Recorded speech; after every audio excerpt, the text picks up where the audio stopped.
Good morning, it's umbraCoffee episode 260, and today I have a bumper lineup of guests joining me. Thank you all. Hello, Rick, Owen, and Busra. Hello. Morning. Hello. It's afternoon for you, Busra, isn't it? It is, yes. It's 2:30.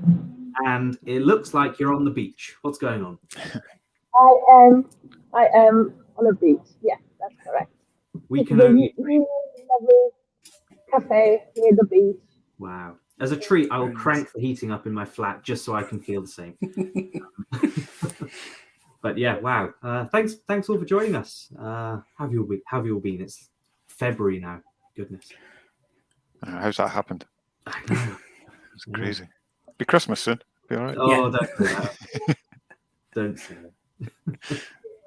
Yeah, busy Januaries. I know, like a lot of agencies have been kind of rammed, haven't they, with work? Yeah.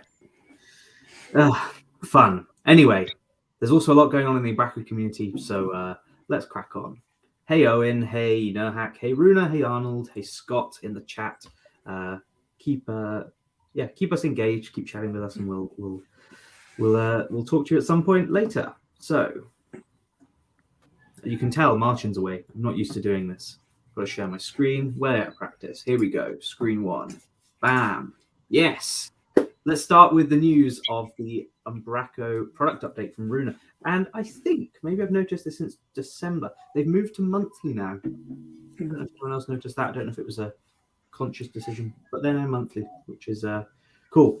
A lot packed into this one because a lot happened kind of late December and early Jan. But to kick things off, we've had Umbraco 11.1 and 10.4, which has block grid and a load of enhancements, a load of Hacktoberfest contributions as well. Umbraco Workflow launched, of course, and also now for Umbraco 10, which is great. We have a new version of UUI, version 1.1. I've not really managed to get my hands too much on UUI, but it's good to see that that's actually progressing.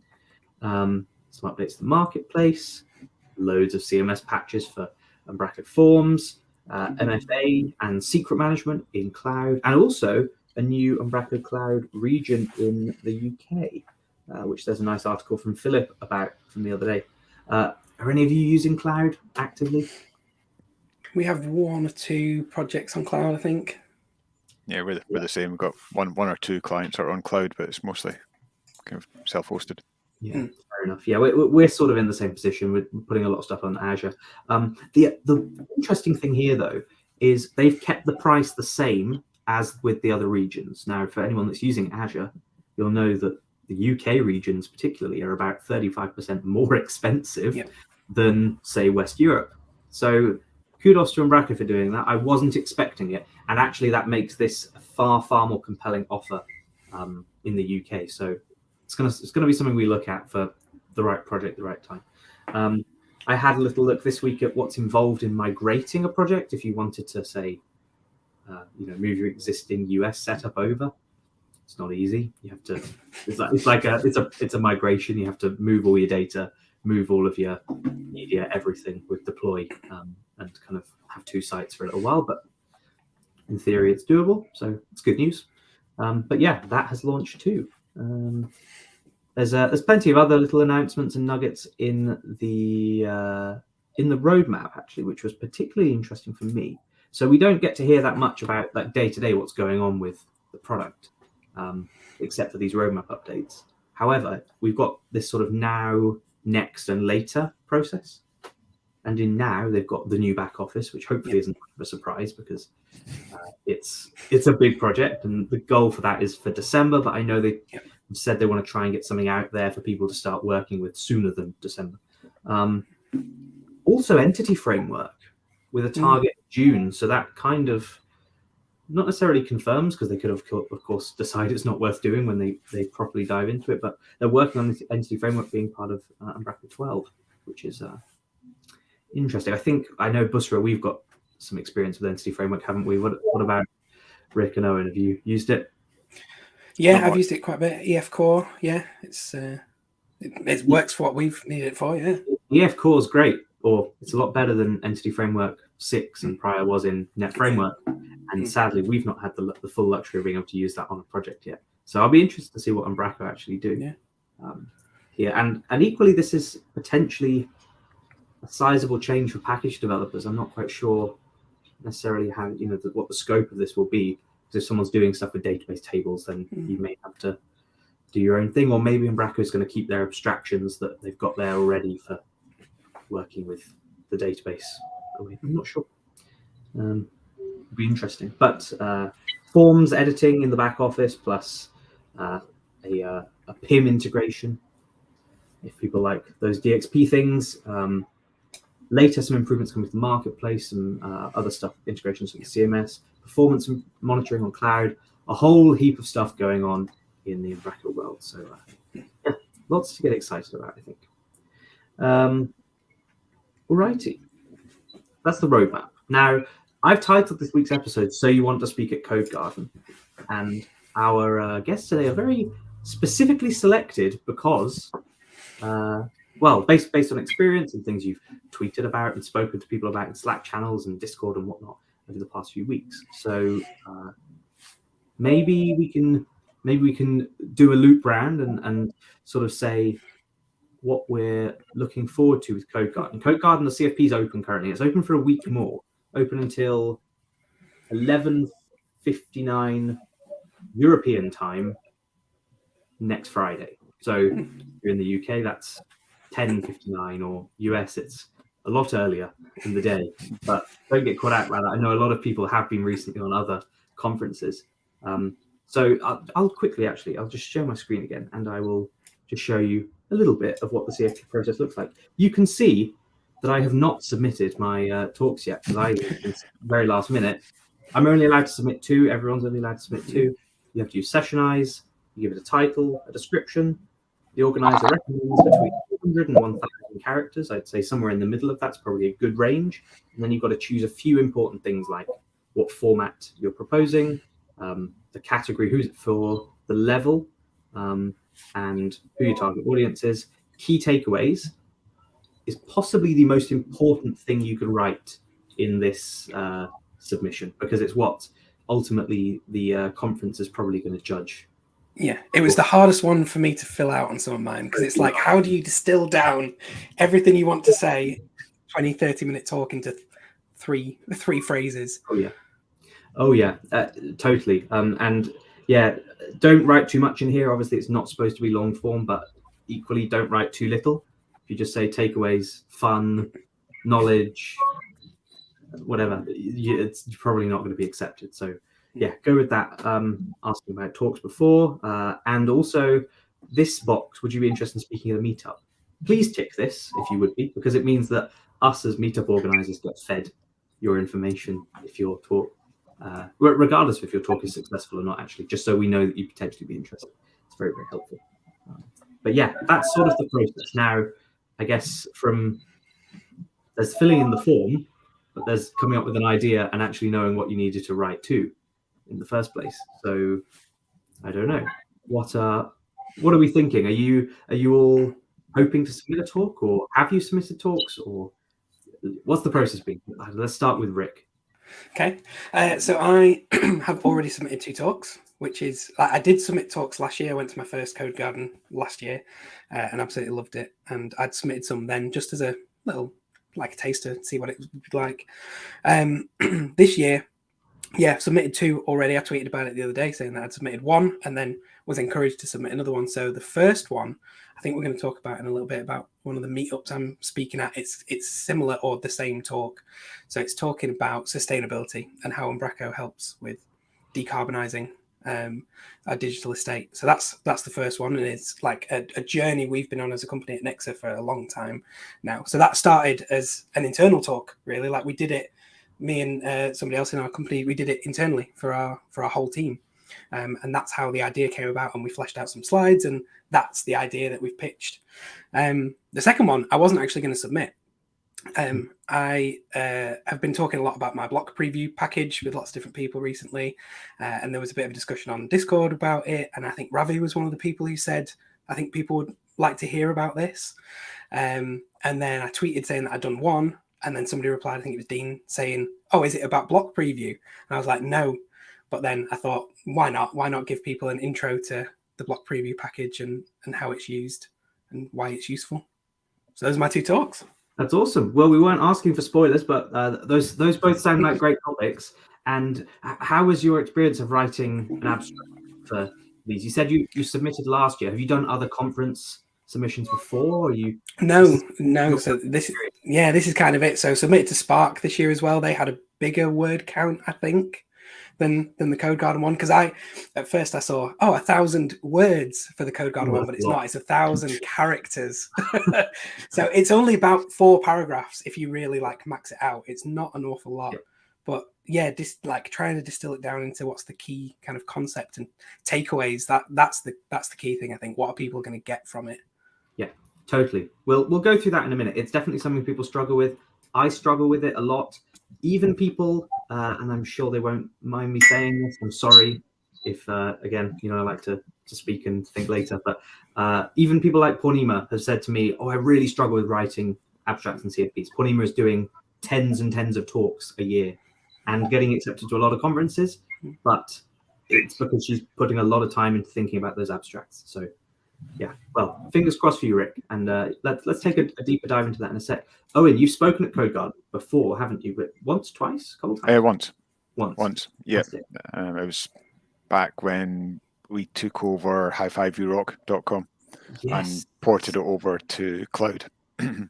Yes. So did a talk about the pitfalls that we ran into when we took that on. So that was good. And then this year I'm hoping to. So I will be submitting a talk this year. So yeah. Fantastic. And I know you've messaged in the kind of Slack channels and stuff saying you're struggling with what should people be including, like some guidelines around this process. Again, hopefully we'll look at that in a second. But how have you found the challenge of writing your it's been interesting. It's strange. It's good because it's almost done in secret, so nobody talks about what talks they're going to submit, but you kind of want as much feedback from people as you can. So it's kind of like have to sneak around in the background, kind of going, can I send you this idea, but don't share it with anybody, please. I've shared my idea with a couple of people. So why do you think that is? Why do you think there's a level of secrecy around it? I don't know. I wish there wasn't, because from the Umbraco community, we're such a friendly bunch. It's kind of like it'd probably save a lot of people a lot of time if we all were a bit more open about what talks we're submitting. Plus, there's less chance of crossover of multiple, or like, for example, the 3 or 4 of us here could all submit the same idea. Never know that we've done that. So 1, potentially we've wasted our time. 2, we've wasted HQ's time because you've got 4 talks all coming in at the same time. So maybe not wasted their time, but I'm going to disagree with you there. So 4 talks being submitted on the same topic. I mean, at least for the size of Codegarden, it's probably quite unlikely actually. But a bigger conference like an NDC or a Microsoft Build or something, yes, potentially you could have several talks submitted on the same topic. Now, in some ways, that reinforces that the talk should be a talk on that topic should be on the lineup. So even if your talk doesn't get accepted, feel good that your idea at least did in some way. Secondly, I don't think there's an element of people stealing talks, and everyone brings their own unique perspective to a talk. We'll talk about this when we look at writing an abstract in a second, but the most important thing is just why are you the person to speak about that talk and explain that to people? Because I would quite like those if we're all a bit more open about it. You could potentially team up with somebody else and make an epic talk. Yeah. And that's basically what happened when I did the hi5urock. I was teamed up on basically prior to it, because there was 2 of us, we had similar talks, and HQ actually got in touch and said, would you 2 be interested in kind of teaming up? Oh, that's good. And kind of doing that. But yeah, there's kind of pluses and minuses, I guess, for both. I've in the past put out like a Twitter poll to say I'm thinking of submitting these sorts of very high level topics, no talk abstracts or anything, just a topic on this. What do people think? Interestingly, of the 4, I submitted my favorite, which was the one that got the least votes, and it got accepted. And it's not what the community said they wanted. And the one that it did say they wanted, I submitted, and it didn't get accepted. Quite interesting. But I don't think we need to be totally secret. The review process isn't anonymized anymore. So where before they were very careful of saying, make sure you don't include language in your abstract that tells them who you are, because it would be reviewed in isolation. That's not the case anymore. So I don't think there's any harm in putting your ideas out there. And to be fair, if someone says, look, I think I could do that talk with you, or maybe with a different perspective, do you mind me submitting it? There's no harm in that. You leave it up to the organizers and let them decide. Right? Busra, you did your first Codegarden talk last year. Yes, that's correct. And I had to do it easily. Yes, you did. You very, very tough one there, but well done. It was still an excellent talk.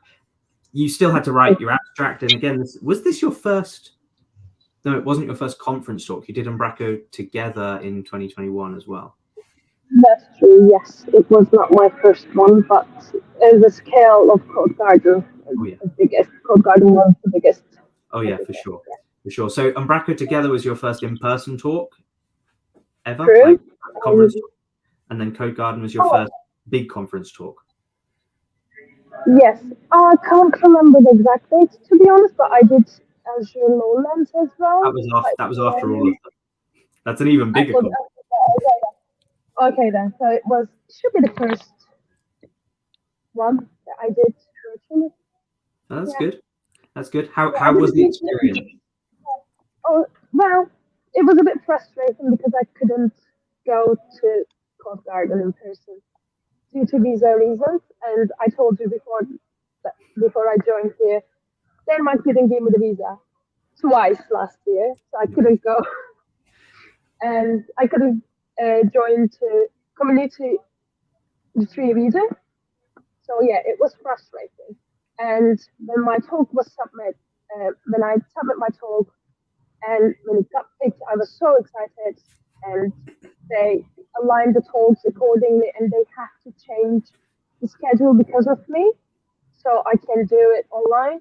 So it was a bit of a hassle there, but still, it was a good experience. It went smoothly, at least technical wise, and I got good feedbacks after my talk as well. But writing process, so the talk I did on Codegarden was a bit extended talk of what I did on Umbraco together. So it was the abstract I did previously, and I added a bit more on top of it. But then again, it is something to do. Yeah, it's just you write your abstract before you actually do your presentation or prepare your talk.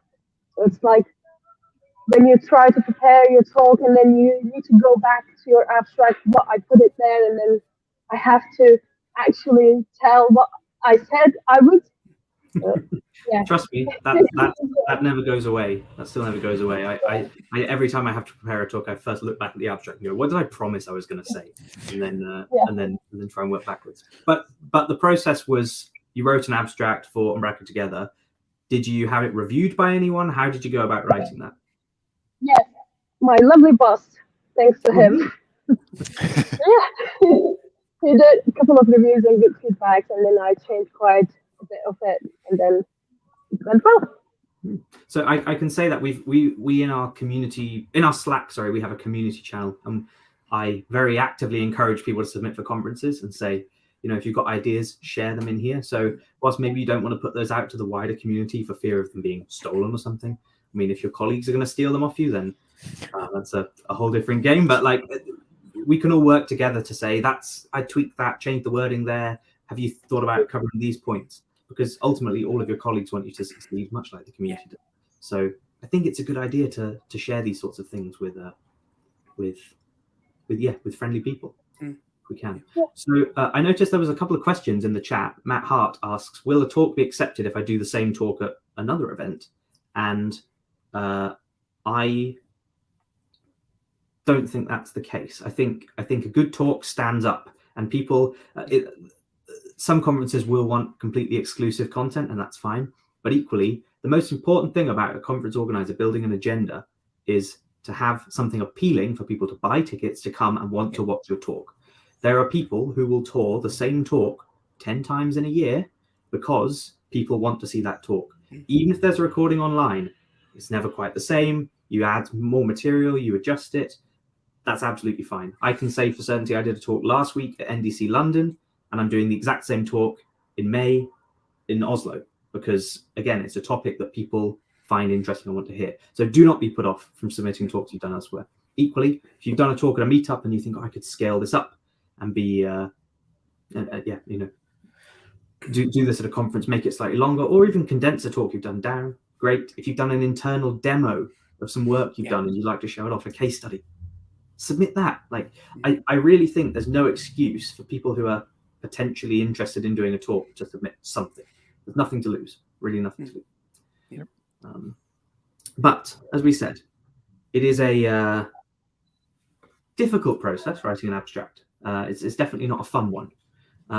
So what I was going to do, and it's a bit different for umbraCoffee, I was going to break out Google Docs. And I was going to try and sort of break down what I think makes a good abstract. So there's 3 key points, as we said. A title, there is a kind of key takeaways, or the notes for the organizers. This is where you sell to them why your talk should be accepted. And then there is the abstract itself. 3 things. The title and the abstract are you trying to sell your talk to attendees, not to the organizers. So if you're writing an abstract to say, this will be great for people coming because it will be entertaining, blah, blah, that doesn't matter. Equally, having a punny title is great until it totally makes no sense, and then now people don't really know what they're expecting when they come to see your talk. So let's take, I'm going to take a quite abstract example here. How I make my breakfast. Not a tech example at all. So my topic is how I make breakfast. Now, you could say, well, I'm going to make that a pun or something, and I'm going to say, how do you like your eggs in the morning or something? You could do that as your title, but realistically, that doesn't tell me what the talk is about. So you could say how I make my breakfast is actually far clearer. Then the abstract, it's not about saying, oh, I'm going to tell you that I put my beans on the plate and I put my eggs next to them and then I put my sausages there and I cook them for 25 minutes in your abstract, because that's giving away all the juice of your talk, right? So you then want to really take it up, see the abstract as a story, see it as you explaining the journey you're going to take someone on, what they're then going to learn about, but not necessarily the specifics. So 7 Cornet doing a clickbaity title, 7 ways breakfast can change your life. Number 5 will shock you. Yeah, that's quite a good one. Those work as well, but it's a risk. Don't worry about the title, I guess is my point. If you can put a slightly boring title and come up with a more fun one later, put it in the notes to the organizers and say, this title's a work in progress. They will allow you to change them later, probably without question. So yeah, if we're saying we want to explain how we make our breakfast, the best way I can think to do this is to say why your talk is important as a sort of first paragraph, why people should come. The second thing is sort of a coverage of what they're going to learn, and then a finally section, a summary to say, here's ultimately what you're going to get out of it. So break it down like that, 3 paragraphs, 2 to 3 sentences in each, and you're pretty much hitting that word limit that Rick, you mentioned before. Yeah. So, okay, how I make my breakfast. We could say, breakfast is tasty and important. I like beans, eggs, sausage, bacon, etc. You will learn how I cook my breakfast. You can then do it like me. This will be fun and delicious. Right, that's not a good abstract. Hash browns, of course. How did I forget hash browns? And hash browns. Can't type, as you can see. And hash browns. Fine. So that's probably a bad example of an abstract. If we try and follow that formula I mentioned before of a kind of, what's your value proposition? What are you going to teach people? What's the key takeaway? There's 3 paragraphs. We can restructure this. So we say something like, breakfast is the most important meal of the day, and it's something critical to get right. It's something we all struggle with, but the value can be incredible if I don't know if you know how. And then this session will teach you the exact approach to making a godlike breakfast. that's I've got someone in now. They're keen and they're interested to come to my session and learn a bit about breakfast. Next, I've got to say a bit about what I'm gonna say. You can see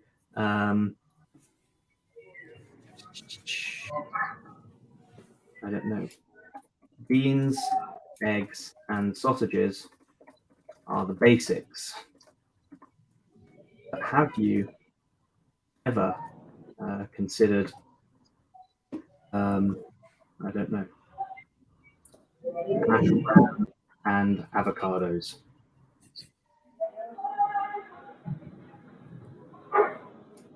We'll look at the ideal combination of ingredients to make our breakfast a success.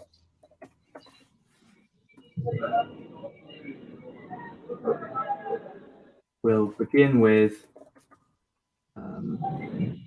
analyzing the ideal, or again, saying ideal a lot, but the perfect flavor combinations, nutritional value, and even ways to spice up your morning with sauces and condiments. I don't know. And then this is sort of kind of the meat of our talk. This is what we're going to talk about. These are the items we're going to cover without me saying use ketchup instead of brown sauce or something. We're being very specific here. We're not being very specific. And then we can say, finally, we'll have a perfectly plated breakfast with some key steps you can follow at home to, to impress your loved ones. So this is now getting into those key takeaways, as you can see. I'm probably going to stop this for a sec because this could go on forever. I can push this out properly. Huevos rancheros, people are saying coffee with Baileys, etc. People have got lots of opinions on breakfast. Nohak wants a Turkish breakfast, Busra. However, you see the point here. We structured it in a way where you've got a sort of introduction, your hook into the talk. Ideally, someone reviewing that session won't need to look anywhere beyond that first paragraph to decide whether they want that talk at their conference or not, because it very clearly explains exactly why and how exciting your topic is.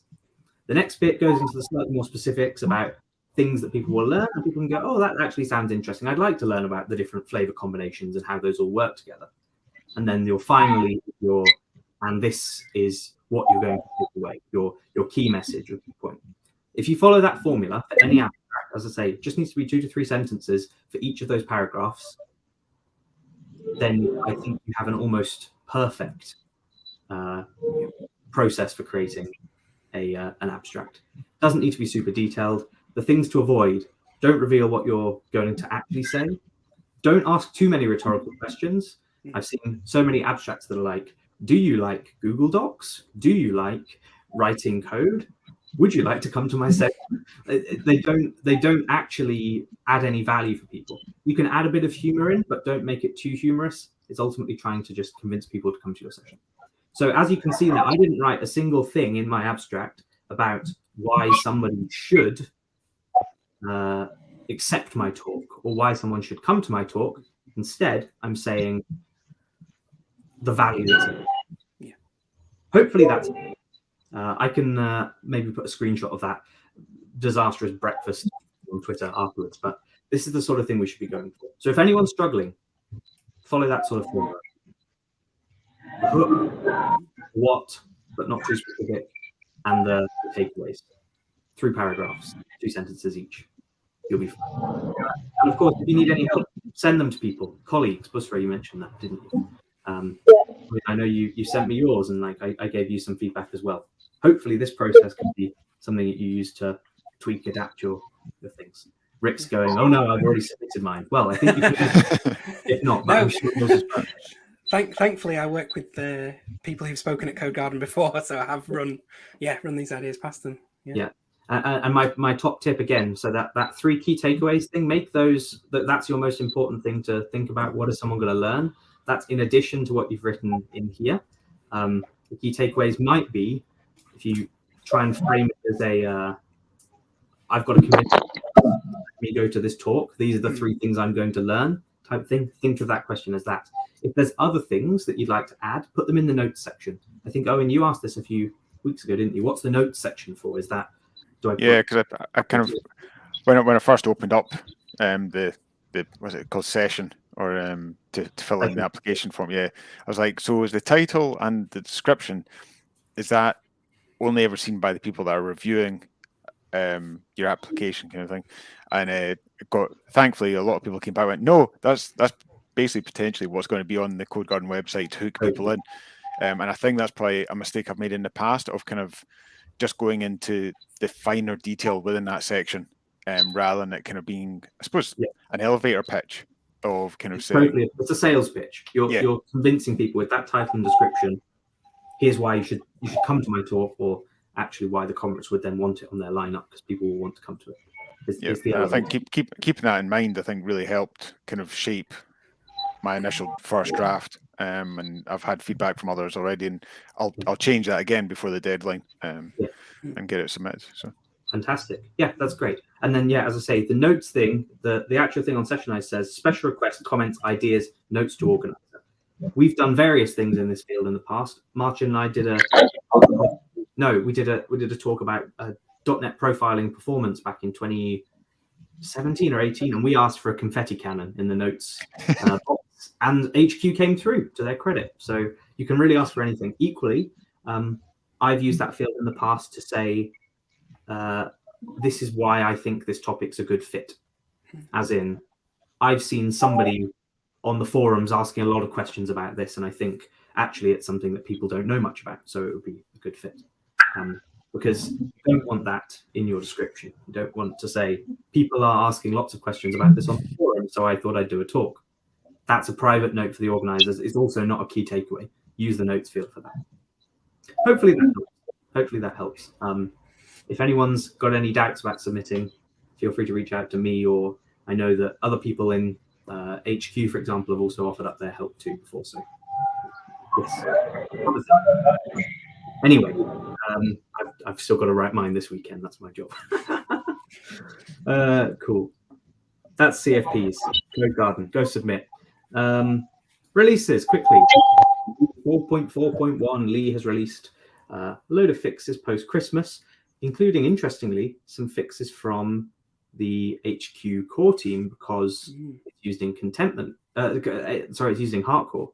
So contentment needed a couple of fixes and changes, and the core team have contributed back, which is lovely to see. Some UI tweaks, and also some very, very handy looking extension methods, like toLink on an iPublish content element, for Umbraco page by domain, so you can go and find Umbraco pages by their by an associated domain. You can what's this one? Add Umbraco configuration extension method. Oh, it calls all the configure services stuff if you're doing messy things with DI, and some fancy controller things as well. But obviously, contentment's probably in most of our solutions now. I noticed on NuGet it's kind of skyrocketed up the downloads, hasn't it? So go check that one What else we've got? Oh yeah, some updates from Aaron on uCapture. He's changed the Cloudflare turnstile things updated, and also removed the jQuery dependency. So if you're using uCapture, go check that one out. I did 2 releases of search extensions, which has a contribution from Dave. Thank you, Dave. And another one for super value converters. And then there's this one, Owen. What's going on here? That's a nightmare. So the history is you've got an Umbraco package that does tweet stuff. Yeah, so basically last year I created a package that basically allows you to tweet from a node in the back office. So if you're a content editor and you want to tweet about a blog, you can fill it in the back office, click tweet, and it just fires it off via the Twitter API. And then, Twitter, was it yesterday, I think they announced that basically the API is going to be a paid for service. Yes. And Twitter went absolutely nuts. And not only is it a paid for service, but they're rinsing people for it. It's like $150 for 500 requests a month. It's insane. Really silly. Yeah. So what does that mean for you? What was that, Busra? Elon Musk shared a tweet about it. Apparently, so many people are abusing the APIs. Yes, people are. Well, that's what they claim. Abusing, they mean things like Tweetbot and some of those Twitter clients, which I don't think were abusing it. I think they were just alternative experiences, but they detract from him making money on adverts, so he doesn't like it. But yeah, it's a shame. People were saying, well, on Amazon, I can get 1.5 million API calls for that same $150 price. Other people complaining that maybe it should be free for read-only, rate limited and free for read-only. And as Cornet's saying, they've literally given a week's notice without revealing any information about it either. They've just said, we'll tell you more about the practicalities next week when we retire the API. So that's pretty rubbish. So yeah, Owen, what are you thinking? What's going to happen? Got 2 options of basically I was planning on redeveloping the package anyway to incorporate other APIs. So like Facebook and Mastodon, and basically making it so that it's more of a social media sharer rather than just Twitter. So I might still go down that route and keep Twitter in there, but as I said in those tweets, is if I keep Twitter, can I test it for free, or do I need to pay for a basic kind of package? Just to test it. So that's the problem, isn't it? You can say, well, this package uses a paid API, someone has to go pay for it, which is rubbish, but at least you've built the integration and maintained it. Whereas you can't even develop the integration without paying for said API. That's a mess. So it's all kind of put on hold just now until next week, I guess, once they announce this is what we're going to give you. Fair enough. And I saw as well, Rich, one of your colleagues, Rachel, tweeted, no details on price, no details on when the API is going to change with a week's notice. People with client integrations that using Twitter, what's going to happen? People with small budgets, charities, etc. It's really, really screws a lot of people over. And Terence has said even that he's coming back from his holiday to jump on calls and brief client teams like, oh, we really need to get this sort of fixed up type thing. So what's going on? Steve's kind of summed up our comms to the clients as a reply to that. It's like, we don't know either. Like, you're either going to have to start paying X amount of money or lose the functionality completely. And that's the comms we're getting out to clients in the minute. Yeah. I think that the most ludicrous element is the fact that people are, the notice, but also that there is absolutely no free tier as it sounds at the minute. I'd expect there to have been some element of free usage. Arnold mentions the Google Maps API.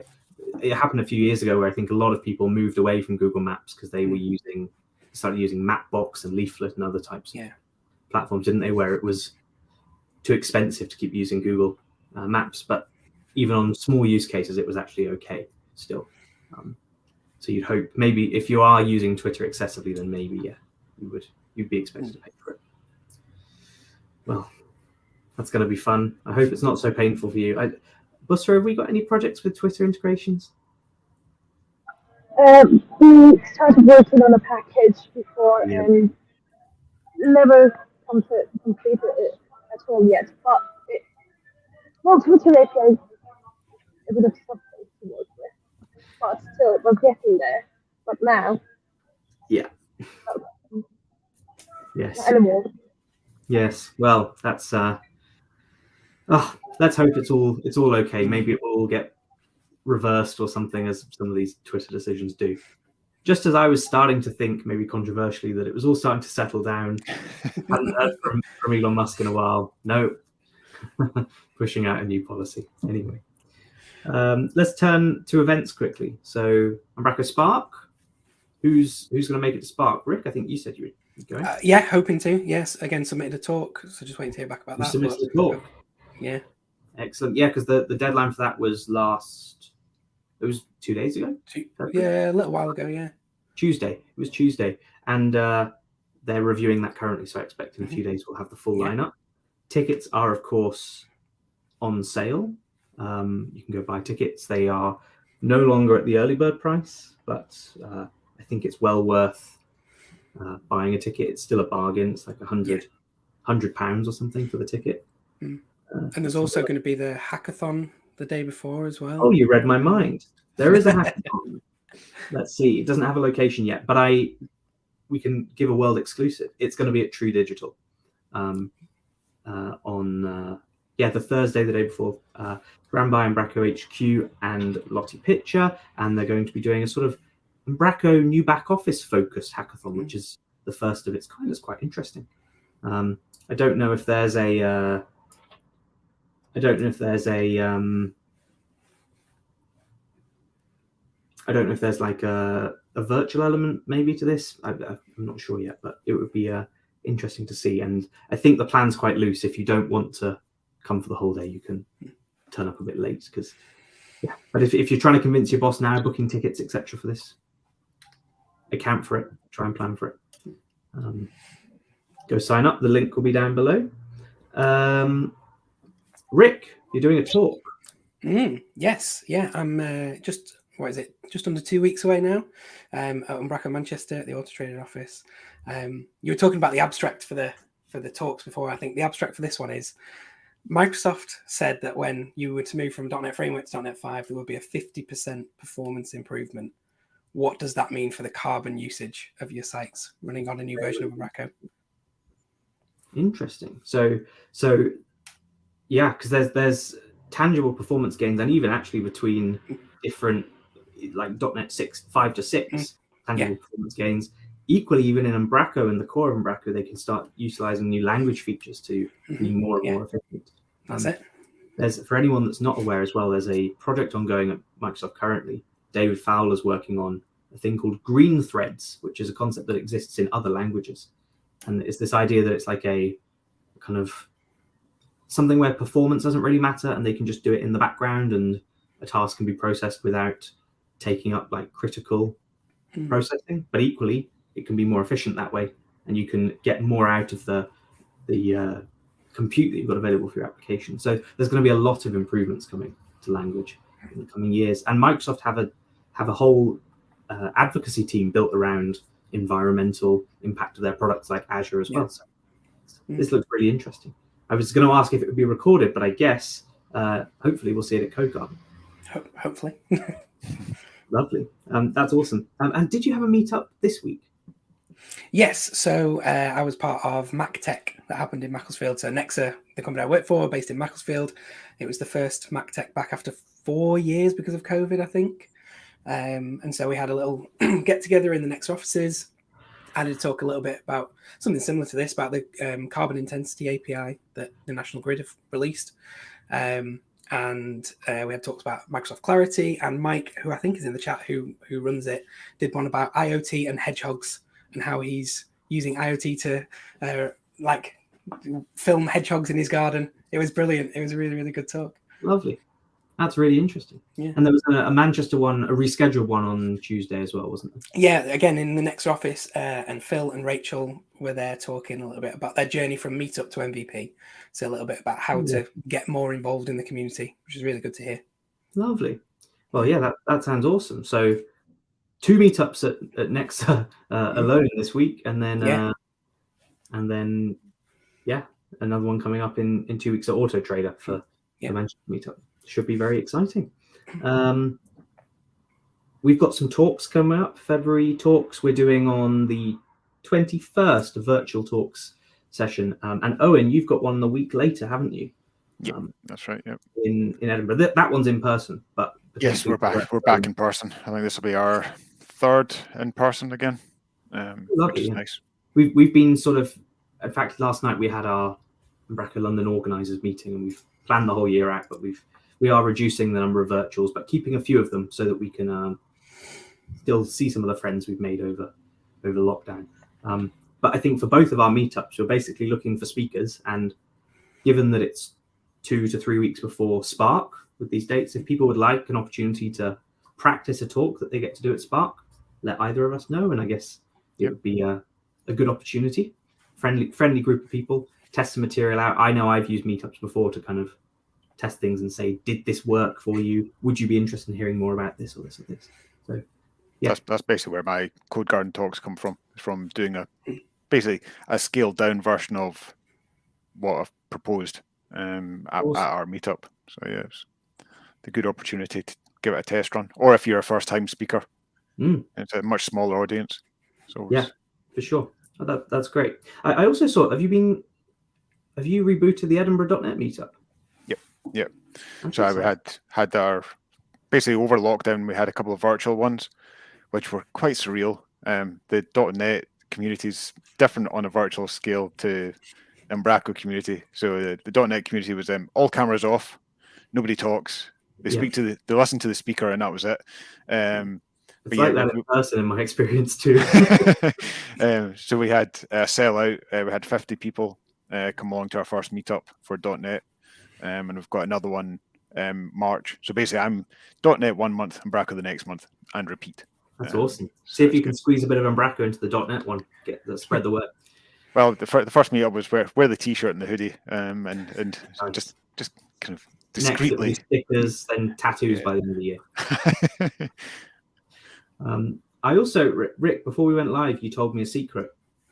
Do you want to I know we like an exclusive on umbraCoffee, and if I'm not allowed to share this, then the person can tell me off. You'll be sent in the post like I got. That's it. Yeah, there is an Umbraco Newcastle meetup starting. There is a date penciled in for the end of April at the minute. I think it's the 21st. That is run by Shout Digital, who are up there in Newcastle. They've just become a contributing gold partner. And for anybody who's up that way, up in Newcastle, and check it out. Interestingly, Newcastle's very easy for me to get to because it's like 2 stops on the really fast train. Whereas I saw people complaining that, for example, getting from Leeds down to Bristol for Spark is cheaper and easier to fly to Dublin and then to Bristol, which just really summarizes the state of our country with our public transport. But no, that's great. That's fantastic. Newcastle's a great place. Hopefully Shout can get that meetup off the ground. Looking forward to that. Alrighty, so let's just try and wrap up with some last minute news bits. We had this week, they're back. CanCon is back. Season 4. I asked Lottie the other day if seasons really matter or count anymore, because they kind of did like a 3 or 4 episode season last time, and I guess with everyone, especially the whole CanCon team, actually a lot's changed with them. Emma's obviously moved to Denmark, Laura's had her degree, etc., COVID, whatnot. But Authentic Boundaries is their new episode. They're talking about sort of boundaries, and then they had Alan on, who sort of a bit of an interview with Lottie where he shared a bit about him and sort of what he's going to be doing at Umbraco.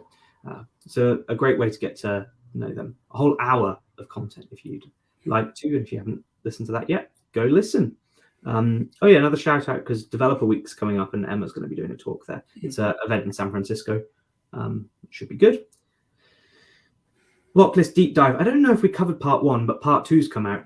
There's a 2-part series so far from Niels Lungso on the block grid and how you set that up and use custom views and make it look awesome and lovely, which is great. So high five, you rock to Niels for this. Of course, he did a kind of hands-on code along workshop at Umbraco Community Day as well. If you're interested, there'll be links to all of that.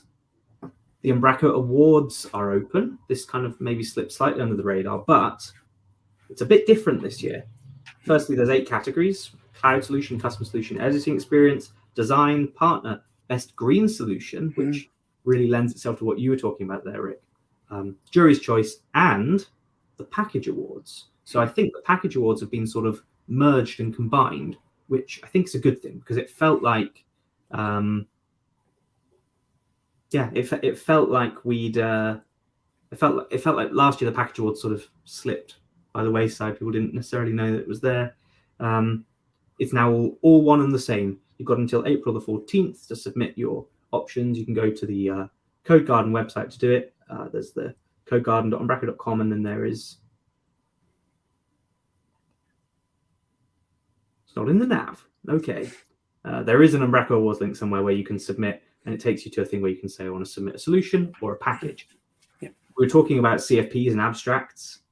Same deal here. I spent an agonizing 2 days writing and producing the video for our submission last year, which was worth it in the end because we did win, but it's a really difficult thing to do, to talk about your work, and you feel like an idiot because you're there to sell yourself and say why you're great, and it's not a thing that humans do very well.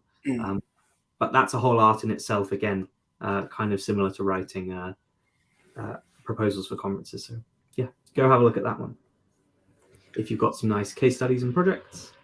Contributing partners, I think Owain at Spin Dogs and Nexa, Rick, and Busra and I at Bump, we've all been renewed as contributing gold partners, haven't we? Yep. Well done. So for those that don't know, this is an award given for people who are very active in the community and are gold partners, doing things like supporting meetups, speaking at events, open source packages, the lot. Even community teams. I know Busra, you're on a community team. Owain, you're on a community team. So your company can be rewarded if they don't see what the value in you doing community stuff is. Well, here's part of the value. You get a nice badge put on your website, and you can boast about it on social media, including a handful of new ones, which is awesome. Some really great additions here. So Carbon 6, CTI, Dotcentric, Hugo and Cat are all in the UK. And Shout Digital as well, as you mentioned, TPX Impact, True Digital. We've spoken about most of these people actually in this episode. So that just shows, I think, enough of what you need to know. And then there's a few Dutch ones there, Exendo, IO, of course, Cornet works there, and he's been doing a lot of work, as does Jerome, and a large amount of the community. Blend in the US have been very, very visible as well. So well done to everyone there. Hopefully you do some great things in the community. Speaking of Jerome got his Sitecore MVP award this week. We don't really like talking about Sitecore on this episode, but on the show, but Jerome's obviously a long-time Umbraco person as well. So well done, Jerome. And finally, talks from the Umbraco Community Day, the recordings of which are up on YouTube. You can go check those out and enjoy, including talks by a lot of the people we've spoken about and seen today. And that's it for this week. That's the news. Did I miss anything? I hope I didn't. I'm normally quite good. Marcin's the one that misses stuff.